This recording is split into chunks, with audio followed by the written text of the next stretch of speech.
Tommy, Martin Tambaloslos, Coops, kung bakit nakakalusot kay Bangag. Insertion. Kayo naman, no?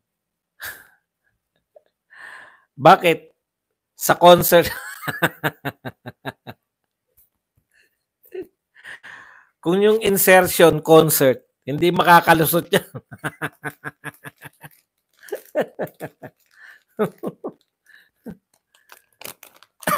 Concert ba yan?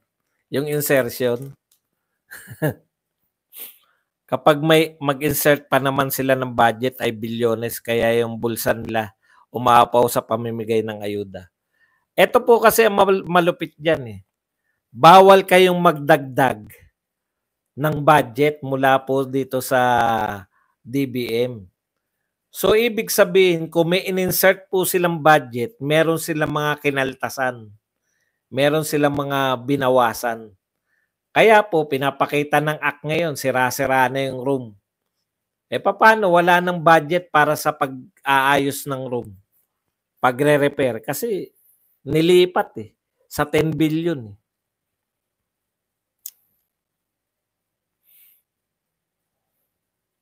Nalusutan ng senador na control ng powers.b. Nabuga ko kapis ko sa personal waiter.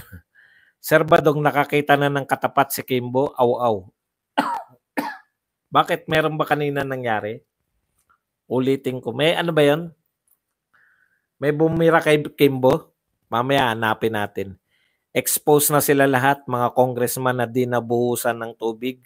Sa Congress, nagreklamo na rin. Meron. Bukas, babanata natin yan. Nakakita ng katapat kanina si Kimbo sa itim ni Kimbo na muti sa putla. Mamaya po, titignan natin yan. Ang admin na to, Sir Bads, magagaling, mangulimbat, dami ng maraan para makakupit sa kaban ng yaman ng bansa. Good evening, bro. Si Congressman Herrera, nagisa si Kimbo. Titignan natin yan, Congressman Herrera. Idol Buds, ipapakulam ko ang mga korap, lalo na si Kimbo. Hindi natin kaya. Hindi natin kaya si Kimbo. Congressman Herrera, katapat ni Kimbo. Utal-utal si Kimbo. Congresswoman Herrera. Herrera, parang kilala ko yan. Ano ba itsura niyang Herrera na yan? Sabik na tuloy akong makita yan mamaya. Naawa ko na natutuwa kay Doc Willie Ong kasi parang gustong-gusto niyang labanan yung corruption ngayon. Mas dapat ipagsigawan sa Maisog Rally na buksan ng mga libro ng congressman. Allergic sila sa audit ng gastos nila. Dapat ipatrending natin at hindi ang hindi mo pera yan. Correct. Kaya nga, total, mahilig silang manita, di ba? Sitahin natin. Anong problema? Thank you, Adam, sa mama. Ang problema, wala talagang check and balance sa kanila Congresswoman Bernadette Herrera. Ayun, biruin nyo, binabash nyo ko palagi. Grabe, Hindi makalimutan ni Doc Willie Ong yung binash siya ng mga tao. Putya dito, 2 sa amin, 2-5 nagbabash. Wala kami pakialam. Bakit tahimik si Quezon sa korupsyon? Ito po, bakit tahimik si Risa Ontiveros sa Duran-Duran? Kayo naman, Si waiter nga bit baba na. Baka naroon pa yan. Hindi ba hindi ba imbitado yan sa Duran-Duran? Baka imbitado pa yan sa Duran-Duran. Amigo Saldi, nakabigi lang ako kanina sa ESMO. Siya yung tawa ng tawa sa Junior. Pero bro, magbabanggaan ng mga Congress sa Congress. Correct. Kasi kita po nila Nakita po nila yung suporta ng tao, Yung ginawa kay BP Sara, mahirap pong tanggapin yun ng mga matitinong congressman. No? Kitang-kita po yun eh. Invited si Cheese. Present sila ni Po. O, dehin bokeke lang, no? Sa bagay, ano basahan mo riyan? Dakilang waiter lang yan. Hindi po Bernadette Sembrano naman yun.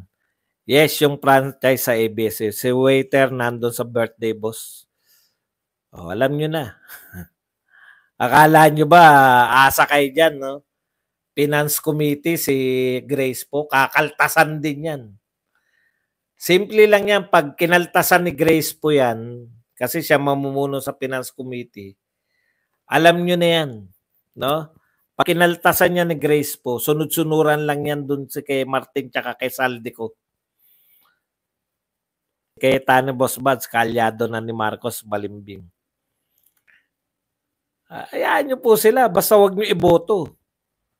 Yung mga vlogger nyo na magsasabi, kaya po kayo, Duterte po kayo, hindi po kayo supporter ng vlogger dapat. Kahit ako, pagka hindi Duterte sinasabi ko, kamuhian nyo na ako.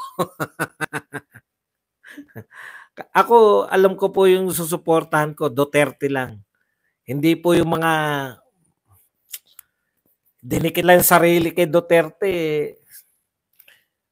Yung nangyayari kay FPJ after ng election, yun nangyari. Yan. Watching from Singapore, Andrea.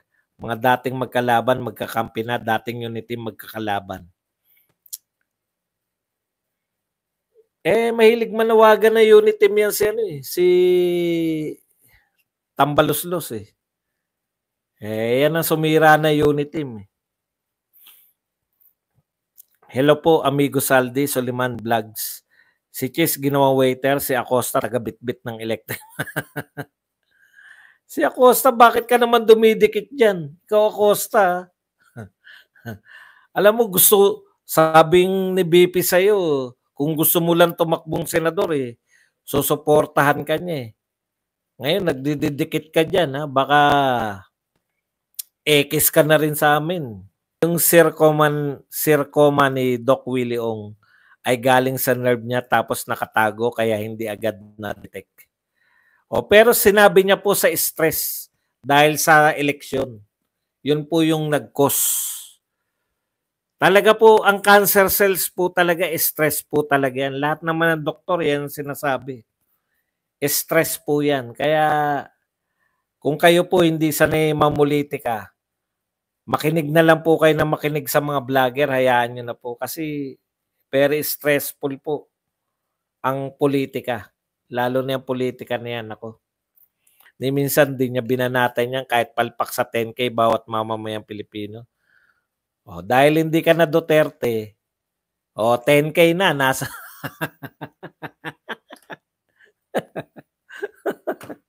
Hindi na ba Duterte? Mamaya, Duterte ba yan? Huwag muna natin banatan, tsaka na. Masyado kayo apurado. Madali lang naman po ang politika. Pag hindi ka namin kakampi, babanatan ka namin.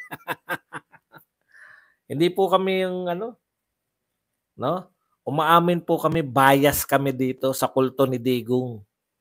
Wala kami yung mga mamili, wag tayo mag-i-straight. Dapat mamimili, utot nyo, palusot nyo lang yan.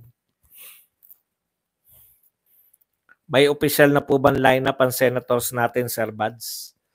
Wala pa. Malapit na yan. Kasi October October, na po yan Magpapile na ng candidacy. Pag sa lineup ni Tatay Diggs may artista, wag natin iboto. Di wag mo iboto. Bit mo kami tuturuan. Alam nyo, ganito yan, no? Si Robin po nanalo. Para po makita nyo, yung diferensya nung sinasabi nyo, yan pong mga pananaw na ganyan, wag po kayo maniwala dyan. Sasabihin ko na sa iyo, Nelly Lo, mali ang inaano mo. No? Dito ka pa sa kulto ni Digong. Halimbawa po, si Robin Padilla, tama naman, di naman siya kagalingan. Pero nakita nyo ba si Robin na bumaliktad laban sa Duterte? Yun po yun eh. Numero po ang kailangan natin ngayon. Bakit po numero?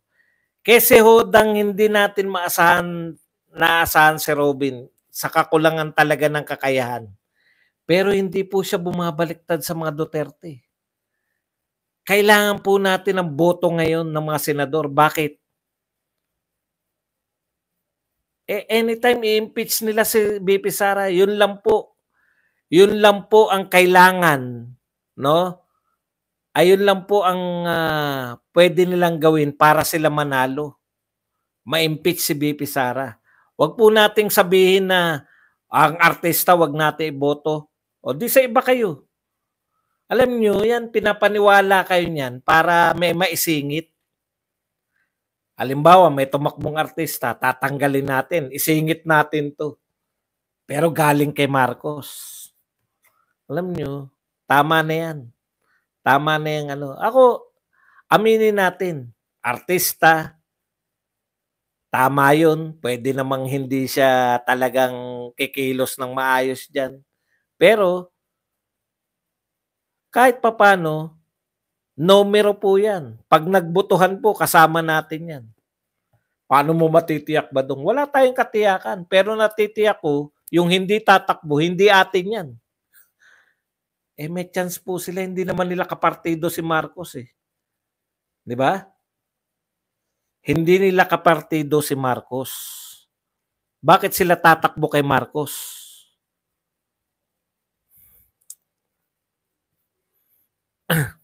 Isa lang, Boss Buds, ang ibig sabihin niyan, hindi natin hawak ang ating buhay.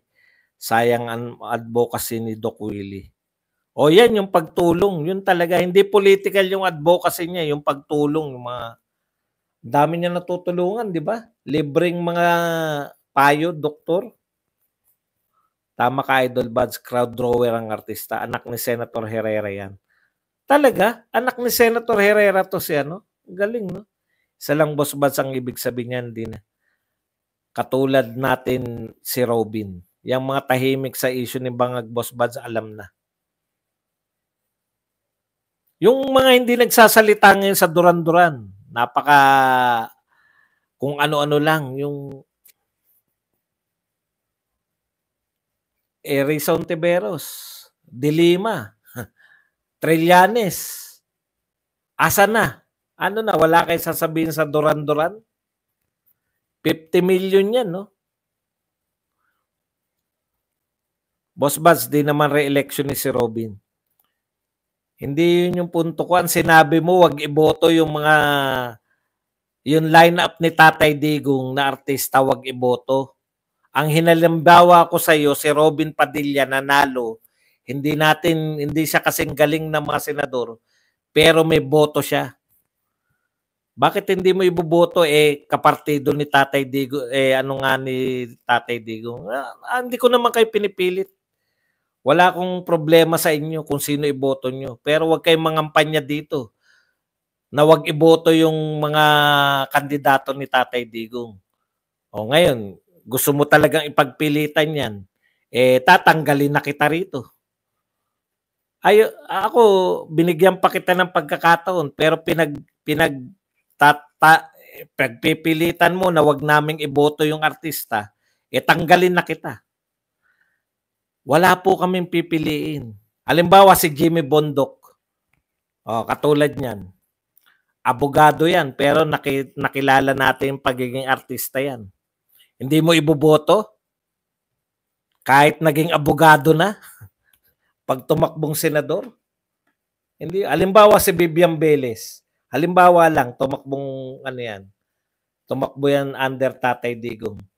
Iboboto nyo yung mga kay Marcos kaysa dito sa mga artista? Masama pong yan. Oo, iboboto ko kung siya i-endorse ni Tatay Digong. Bakit? Binabanatan nyo si Ipe? Hindi nyo naunawaan Sinasalang nila si BP Sara sa impeachment. Ang impeachment, botohan niya ng senador. Ngayon kami, Duterte kami. Kung ano sabihin ni Tatay Digong, iboboto namin. Kung hindi naman siya in-endorso, bakit ko iboboto? Anong select the best pinagsasabi nyo? Sino nagsabi na best yung siniselect nyo? Kayo? Mas magaling pa kayo kay Tatay Digong? Kailan pa kayo gumaling kay Tatay Digong? Pag sinabi nyo sa akin na mas magaling pa kayo kay Tatay Digong, yan, maniniwala ko sa inyo, select the best. Boss, gaya ni Tol, veterano pero di tapat, veterano pero di tapat kay Tatay Digong. Correct. Yun ngang in-endorse na ni Tatay Digong, bumabaliktad pa eh. Paano mo masasabi na yung hindi tumakbo kay Tatay Digong gusto niya?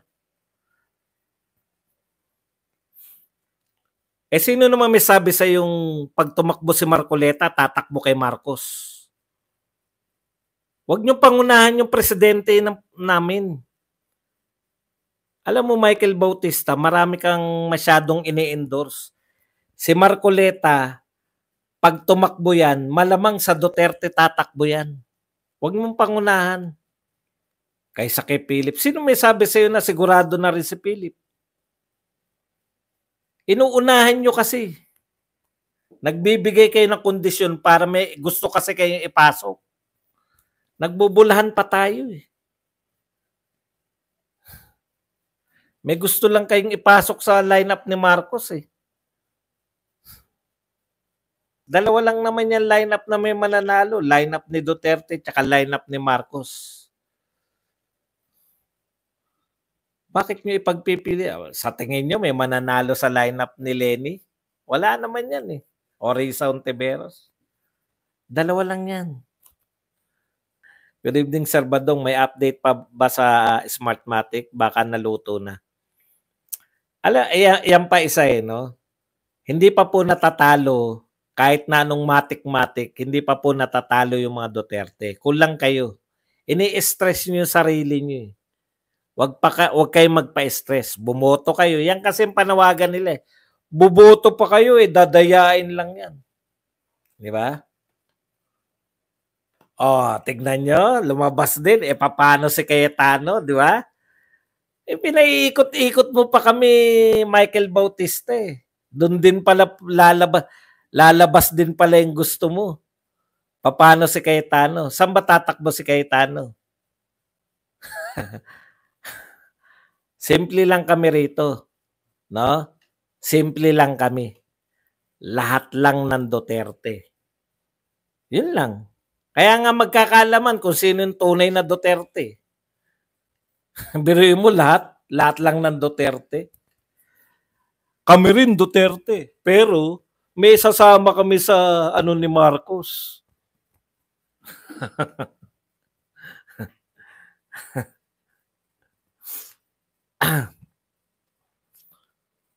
Diba? Nag-promote ka rin ng iba? Sabi na eh. Diyan din lalabas yan eh. Yan. Prince Lloyda Hechanova. Magkakaiba kami. Ako, independent ako. Pero Duterte, Tatay Digong kami. Duterte, Sara Duterte kami. Ngayon ko pa ba hindi susuportahan si Sara Duterte? Sinuportahan nga namin si BBM dahil kay Sara Duterte. Ngayon pa ba ako iwalay kay Sara? Ayun naman. Boss, sana matapik niyo mo po about Skoda. Parang nauulit time ni Pinoy. Umalis ang bantay. Salamat, Boss Buds. So far po, ganito po ang nangyari dyan, no? Kiniklaim natin yan, Skoda. Kiniklaim din ng China. Definitely, mas malapit tayo dyan, no? Pagka nag-flex talaga yung China, yun nga po yung genius ni Tatay Digong, no? Tinatapat tayo ni Tatay Digong. Hindi tayo obra sa China. Di ba? Kaya the best way, hanggat nagpapalakas pa lang tayo, hindi naman po kay Tatay Digong lang nga tayo nagbibili ng mga kagamitang pandigma eh.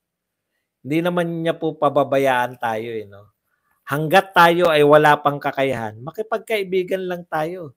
Anyways, yan po ang nakalagay sa konstitusyon. no? Hindi po digmaan, no? Hindi po digmaan ang ating pangunahing ayon sa ating konstitusyon. Hindi po tayo makikipagdigmaan. Yung tayo mangunguna sa digmaan, sumunod lang tayo eh. Actually, maganda na yung samahan natin with China eh.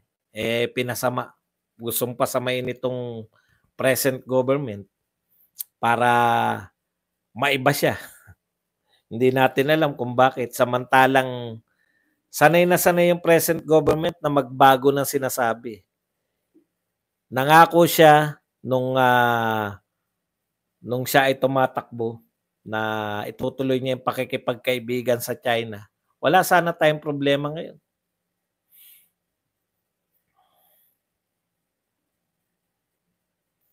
Itutuloy lang, wala naman pong pag-uusapan na kakaiba eh. Itutuloy mo lang yung pakikipagkaibigan mo eh. Hindi naman po masama na makipagkaibigan dahil kaibigan naman talaga natin yung China. Maraming pinakinggang kakaibang mga tao. Wala tayong magagawa.